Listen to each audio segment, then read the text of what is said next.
BNP Supur পক্ষে অবস্থান নিল দুঃখজনকভাবে। তারা নাকি দূরভিসন্ধি দেখতেছে সুপুর অপসারণ ইস্যুতে। বিএনপির মুরগি যদি বিএনপির লেজে কাটতে চায় আমরা বাধা দেওয়ার কে? আমরা কোথায়কার কোন হরিদাস পাল? কিন্তু নোক্তা আমরা দিয়ে যেতে পারি। আজকে নোক্তা দিয়ে যাব কয়েকটা। বিএনপির একটা প্রগতিশীল অংশ আছে, সারাক্ষণ আমার গালিগালাজ করে। আজকের এপিসোড দেখার পর পুরো বিএনপি এসে গালিগালাজে যুক্ত হইতে পারে, অসুবিধা নাই। আমার তো শুধু আবেগ না, বিবেকও কাজ করে, তাই আজকে কিছু কথা বলা দরকার।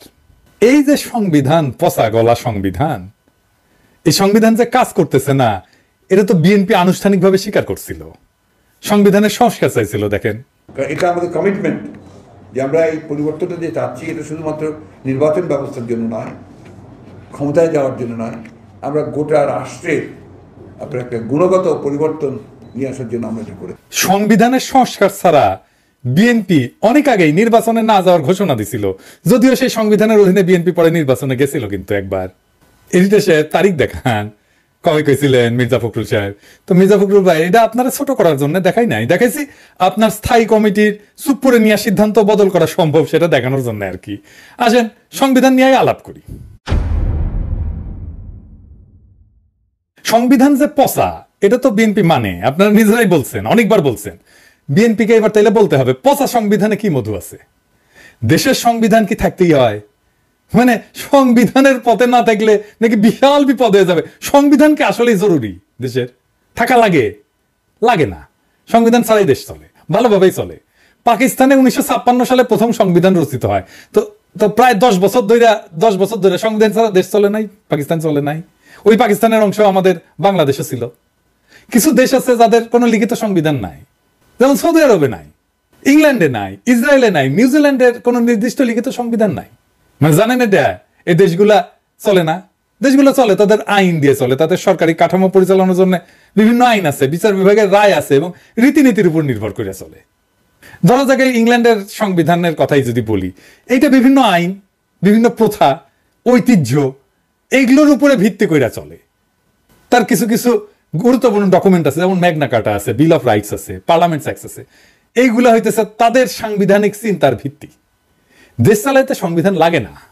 আমাদের প্রোক্লামেশন অফ ইন্ডিপেন্ডেন্স আছে না, আমাদের 3 জোটের রূপরেখা আছে না, আমাদের আইন আছে না, রীতি আছে না, রুলস অফ প্রেসিডেন্স আছে না। আচ্ছা একটা কথা বলেন তো, মার্শাল ল জারি হইলে সংবিধান স্থগিত হয় না? মিলিটারি কোন আইনে সে সংবিধান স্থগিত করে? একটা দেশের মিলিটারি চাইলে যে সংবিধান ছুঁড়ে ফেলে দিতে পারে, আর সেই সংবিধানের দোহাই দিতেছেন আপনারা। আপনারা কাছে আসেন, কাছে কাছে আরো কাছে, আপনাদের খুঁড়ে সালাম দেব। আপনারা ভাই বাংলাদেশের রাজনীতি কইরা আপনাদের পটেনশিয়াল নষ্ট করতেছেন কেন? আপনারা ইলন মাস্কের পেসেসকে যান, উনি অপেক্ষা করতেছেন, মেলা আইডিয়া আছে আপনাদের। হ্যাঁ, এগুলো নিয়ে ওই কাজ করেন, বাংলাদেশের পলিটিক্স বাদ দেন। আপনারা কি বুঝতে পারতেছেন যে আপনারা আওয়ামী লীগ হইয়া যেতেছেন? না না, বিভিন্ন জায়গায় দখল টকল করতেছেন, ওইগুলোর কথা আর বলি না, ওইগুলো বিলো দ্য বেল্ট খেলা হবে, যাই হোক ওগুলো আমি বলি না। কিন্তু আপনারা তো কাউয়ার সুরে কথা কইতেছেন। এইটা সাহেব, এই যে কাওয়া কাওয়া, এই যে দেখান কাওয়া কি কইছিল দেখান। হ্যাঁ, এটা সাথে না সাউন্ড দেন। মেলা দিন আমার দর্শক শুনে না আমার এই কাউয়ার সাউন্ড। জোরে দেন, আরো জোরে দেন, আরো জোরে দেন। আছে দেখেছেন, ওই যে কাউয়া যা কইতো আপনার তাই কইতেছেন। দেখেন, আওয়ামী লীগ কইছিল ছাত্রদের আন্দোলন নাকি সংবিধান বিরোধী, আর আপনারা বলতেছেন সুপ্রিম অপসারণ সংবিধান বিরোধী। একই ধরনের কথা। আওয়ামী লীগ যা কইছিল আপনাদের মুখে সেই কথা, আপনারা আওয়ামী লীগ হয়ে যাইতেছেন। আওয়ামী লীগ প্রসঙ্গে পরে আসতেছি, আগে জানিনি কিছু বুদ্ধিজীবী আছে না, সবই জানে আর কি। হ্যাঁ, তারা বলে সুপ্পু কোনো ক্ষতিকর বিষয় না, হার্মলেস, তাই রেখা দেওয়া যায়। আসেন আমরা সুপ্পু প্রসঙ্গে আলাপটা সেরে নিই।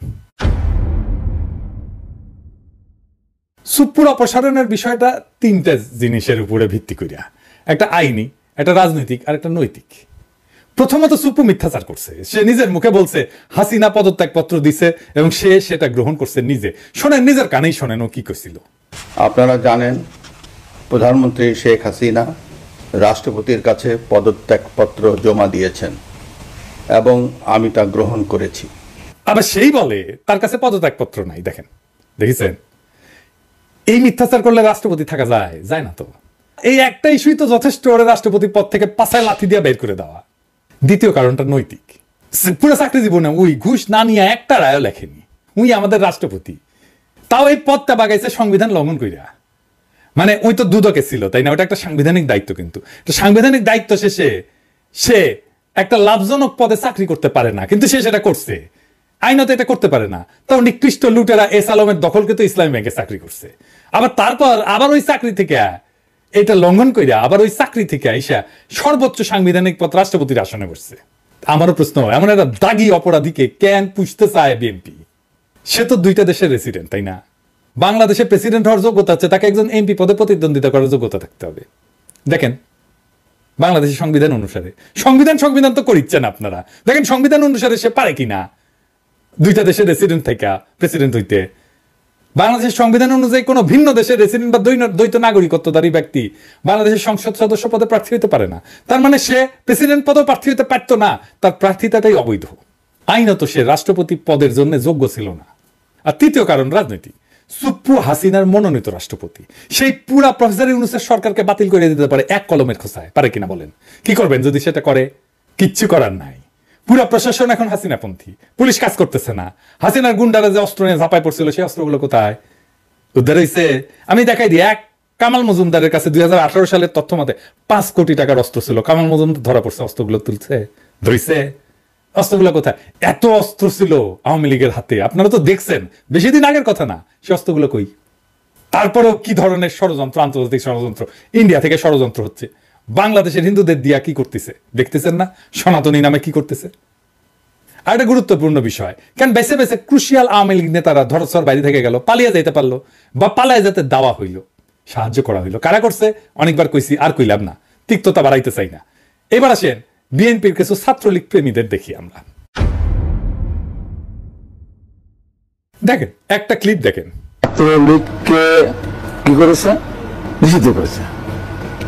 আমি বলবো ছাত্রলীগকে নিষিদ্ধ করেনি। ছাত্রলীগ ইতিহাস তো বাংলাদেশের ইতিহাস, আন্দোলন সংগ্রামের ইতিহাস। 52, 62, 66, 69, 70, 71, 90 ছাত্রলীগের বিশাল ইতিহাস, বিশাল ভূমিকা। দেখেছেন? হ্যাঁ, হাবিবুর রহমান হাবিব আসলে কিন্তু ছাত্রলীগের প্রেসিডেন্ট ছিল, এসে জুটিছে বিএনপিতে, কিন্তু ছাত্রলীগ প্রেম আর যায় নাই। আর একজন দেখেন, রুমিন ফারহানা। ধরুন আপনি ছাত্রলীগ বাদই দিলাম, কোন একটি ছাত্র সংগঠন যেটা যে কোনো দলের সঙ্গে যুক্ত, যে কোনো আদর্শে বিশ্বাস করে একটা ছাত্র সংগঠন, তাকে আজকে আপনি নিষিদ্ধ করলেন। তার তো কিছু সদস্য আছে, আপনি কি তাদের মন থেকে ওই আদর্শটা বা যে নীতিটা তারা বিশ্বাস করে ওটাকে মুছে ফেলতে পারবেন? নিশ্চয়ই না, পারবেন না। দেখেছেন বিএনপির নেতারা, রুমিন ফারহানা কয় ছাত্রলীগ নাকি আদর্শের রাজনীতি করছে। হ্যাঁ, এই আদর্শ মুছা দেওয়া যাবে না। হ্যাঁ, ছাত্রলীগ তাহলে গোপন সংগঠন হয়ে যাবে। তা তো নাজি পার্টি নিষিদ্ধ করা ঠিক হয় নাই। বিএনপি কেন ছাত্রলীগ এবং আওয়ামী লীগের রাজনীতি করতে দিতে এত উন্মুখ? এই প্রশ্নটার জবাব দিতে হবে তো। যেই দলটাকে বাংলাদেশের মানুষ রক্তাক্তভাবে প্রত্যাখ্যান করলো 2 বার, সেই দলের প্রতি কেন এত মায়া বিএনপির? আওয়ামী লীগ কি একটা রাজনৈতিক দল? রুমিন ফারহানা বা হাবিবুর রহমান হাবিব কি জানে রাজনৈতিক দল হইতে হইলে কি করতে হয়, কি লাগে? রাজনীতি তো করিচ্ছে, জানে না। আসেন, রাজনৈতিক দল বলতে কি বোঝায় সেটা আমরা বুঝিনি। রাজনৈতিক দল হইতে হইলে তারে কয়েকটা বিষয়ে একমত হইতে হবে। 1, বহুদলীয় ব্যবস্থা। 2, গণতান্ত্রিক শাসন। 3, মানবাধিকারের প্রতি শ্রদ্ধা। 4, একটা স্বচ্ছ ভোটিং ব্যবস্থার প্রতি তার কমিটমেন্ট। 5, আইনের শাসন এবং জবাবদিহিতা। 6, পিপলের পার্টিসিপেশন এনশিওর করা। 7, একটা রাজনৈতিক দলের সবার উপরে অবশ্যই দেশের প্রতি আনুগত্যে বিশ্বাস করতে হবে। আওয়ামী লীগ এর কোনটা মানে? আওয়ামী লীগ দেশের প্রতি অনুগত? আগামী এপিসোডে আমি দেখাবো কেন আওয়ামী লীগ একটা রাজনৈতিক দল না, বরং একটা দুর্বৃত্তদের সংগঠন। আজ শুধু একটা বিষয় নিয়ে কথা বলবো। ধরেন ইন্ডিয়া, পাকিস্তান বা নেপাল বা ধরেন শ্রীলঙ্কা, এই দেশগুলার সরকারি এবং বিরোধী দলের ফরেন পলিসি নিয়ে কোনো দ্বিমত আছে? মিলিটারি পলিসি নিয়ে কোনো দ্বিমত আছে? নাই। বাংলাদেশে আওয়ামী লীগ তার লেসপেন্সার থাকলে একটা ঐক্যমতের মিলিটারি আর ফরেন পলিসি নিতে পারবেন? ইয়েস অর নো বলবেন, হ্যাঁ অথবা না বলবেন, পারবেন না। ক্ষমতায় থাকলে সে তার ফরেন পলিসি আর মিলিটারি পলিসি বানাবে, ইন্ডিয়া কিসে লাভ হবে সেটা দেখে আপনারা তো দেখছেন। বেশি দিন আগের কথা তো না, এই গত 15 বছর, এমনকি মুজিবের আমলে কি করছে। আর যখন সে ক্ষমতায় থাকে না, তখন বাংলাদেশ যেন রাষ্ট্র হিসেবে দাঁড়াইতে না পারে সেই কাজ করে। এই দল বারে বারে বিশ্বাসঘাতকতা করছে বাংলাদেশের মানুষের সাথে। 2 বারই তার ফ্যাসিস্ট রূপান্তর ঘটছে। আওয়ামী লীগ ফ্যাসিবাদ কায়েম করছিল, এটা আমার তো কথা না, মির্জা ফখরুলের কথা শুনেন। আপনারা জানেন 2012 সালে যে কেয়ারটেকার গভর্নমেন্ট ছিল এই দেশের জনগণের রাজনৈতিক সংস্কৃতির একটা প্রতিফলন। নির্বাচনকালীন সময়ে একটি নিরপেক্ষ সরকার থাকবে, সেটাকেও তারা বাতিল করে নিয়েছিল একতরফা হবে। এইভাবেই গণতন্ত্রের সমস্ত প্রতিষ্ঠানগুলোকে তারা ধ্বংস করে দিয়ে মূলত একটা একদলীয় শাসন ব্যবস্থা ফ্যাসিবাদ প্রতিষ্ঠা করে। এর বিরুদ্ধে আমরা দীর্ঘ লড়াই করেছি, সংগ্রাম করেছি। তার মানে মির্জা ফখরুল ফ্যাসিস্টদেরকে রাজনীতি করতে দিতে চায়, সর্বনাশের কথা। দেখেন শিক্ষক কি কয়, ফ্যাসিবাদের সঙ্গে জড়িত প্রশাসন কর্মকর্তাদের দ্রুত অপসারণ চান মির্জা ফখরুল, কিন্তু ফ্যাসিস্ট দলের নিষিদ্ধ চান না, এমনকি নির্বাচন করতে দিতে চান। কি মজার কথা, সোনার পাথর বাটি দেখিনি, কিন্তু রাজনীতিতে মির্জা ফখরুল সাহেব আমাদের সোনার পাথর বাটি দেখাচ্ছেন। সুপ্পুকে মির্জা ফখরুল ফ্যাসিবাদের প্রোডাক্ট বলেন, দেখেন, কিন্তু সরাইতে চান না।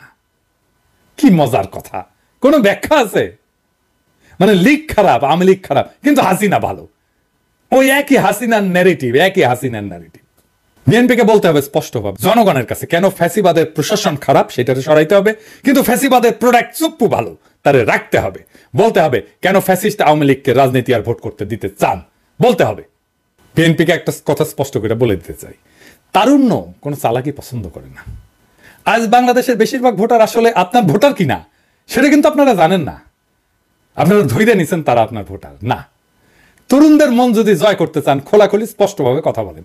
গোজামিল দিয়া আগামীর বাংলাদেশে রাজনীতি চলবে না, কারণ আজকের তারুণ্য গোজামিল পছন্দ করে না, রাজনীতিতে স্পষ্টতা, স্বচ্ছতা পছন্দ করে। এই প্রজন্মের মানুষরা সামাজিক মিডিয়া দেখছে, ডিজিটাল মাধ্যমে বড় হয়েছে, তারা মুহূর্তের মধ্যে গুগল করবে, চ্যাটজিপিটিকে জিজ্ঞেস করবে, সহজেই সে সব তথ্য পেয়ে যাবে এবং বিষয়গুলো নিয়ে দ্রুত মতামত গঠন করতে পারবে, আমাদের চাইতে অনেক দ্রুত। তাই ওদের সাথে চালাকি করে লাভ নাই। সত্য কথা বলেন, স্পষ্ট কথা বলেন, মন খুলা কথা বলেন। অন্তরে আর এক জিনিস, মুখে বলবেন আর এক জিনিস, এইটা হবে না। তারা চায়, এই জেনজি চায় রাজনীতিকরা যেন স্পষ্ট এবং সৎভাবে কথা বলে। জটিল অস্পষ্ট বক্তব্য, মিথ্যা প্রতিশ্রুতি এবং অসম্পূর্ণ তথ্য তারা পছন্দ করে। জিজ্ঞেস করে দেখেন, আপনাদের ছেলেদেরকে জিজ্ঞেস করে দেখেন। আপনাদের এই অবস্থান অস্বচ্ছ, আর এইটা আখেরে আপনাদের বিপদে ফেলবে। পরে দেখবেন আমসালা দুইটাই গেছে। ভাবছিলেন আপনাদের বাংলাদেশের বেশিরভাগ মানুষ পছন্দ করে, পরে দেখলেন তরুণেরা আপনাদের থেকে মুখ ঘুরাই নিছে। আমি প্রত্যেক এপিসোডে শেষে একজন শহীদের গল্প বলি, আজকে একটা শহীদের গল্প বলবো। আমার জীবনের সবচেয়ে কষ্টের কথা হলো, ঢাকার দনিয়া এলাকা দিয়েই অটো গাড়ি নিয়ে যাচ্ছিলাম। তখন স্থানীয় কয়েকজন আমাকে ডাক দেয় সড়কের অপর পারে পড়ে থাকা কিশোরকে হাসপাতালে নেওয়ার জন্য। আর গিয়ে যখন দেখি নিথর দেহটি আমার কলিজার টুকরো, আমার ছেলে, তখন আমার মনের অবস্থা কাউকে বলে বোঝাতে পারবো না। নিজের ছেলে মোহাম্মদ আমিনের গুলিবিদ্ধ লাশ খুঁজে পাওয়ার ঘটনাটি এভাবেই জানাচ্ছিলেন বাবা ওবায়দুল হক খান। রাজধানী ঢাকার দনিয়া এলাকায় 21শে জুলাই সন্ধ্যায় ওই ঘটনাটি ঘটে। পরিবারের দাবি ওই সময় নাস্তা করার জন্য বাইরে বের হয়েছিল কিশোর আমিন। বাঁধানো ছবির ফ্রেমটিতে আমিনের ছোটবেলার মুখচ্ছবি দেখে নাতির স্মৃতি মনে করেন দাদি লাভলি বেগম। আমিনের গ্রামের বাড়ি পটুয়াখালীর বাউফল উপজেলার কেশবপুর ইউনিয়নের ভরিপাশা গ্রামে। তবে কাজের সুবাদে স্ত্রী ও একমাত্র সন্তানকে নিয়ে ঢাকার দনিয়া এলাকায় একটা ভাড়া বাসায় থাকতেন ওবায়দুল হক। ভাড়ায় অটোরিকশা চালাতেন তিনি। আর অভাবের সংসারে বাবাকে সহযোগিতা করতে শৈশবেই একটা বৈদ্যুতিক সুইচ নির্মাণ কারখানায় শ্রমিকের কাজ নিয়েছিল আমি। পড়াশোনা বলতে প্রাথমিকের গণ্ডি পার করা হয়নি তার। 22শে জুলাই সকালে জানাজা শেষে পারিবারিক কবরস্থানে তাকে দাফন করা হয়। এর 2 দিন পরেই জীবিকার তাগিদে আবার রাজধানীতে ফিরে গেছেন তারা। বাড়িটিতে তখন শুনশান নীরবতা। জানা গেল এর অধিকাংশ সদস্যই জীবন ও জীবিকার তাগিদে রাজধানী ঢাকায় বসবাস করেন। একটি ঘরে খুঁজে পাওয়া গেল আমিনের 73 বয়সী দাদি লাভলি বেগমকে। তিনি বুক ভরা কষ্টে তখনও নাতি আমিনের ছোটবেলার একটা বাঁধানো ছবি নিয়ে বসেছিলেন। আমিনের স্মৃতি হাতড়ে ক্ষণে ক্ষণেই কাঁদছিলেন।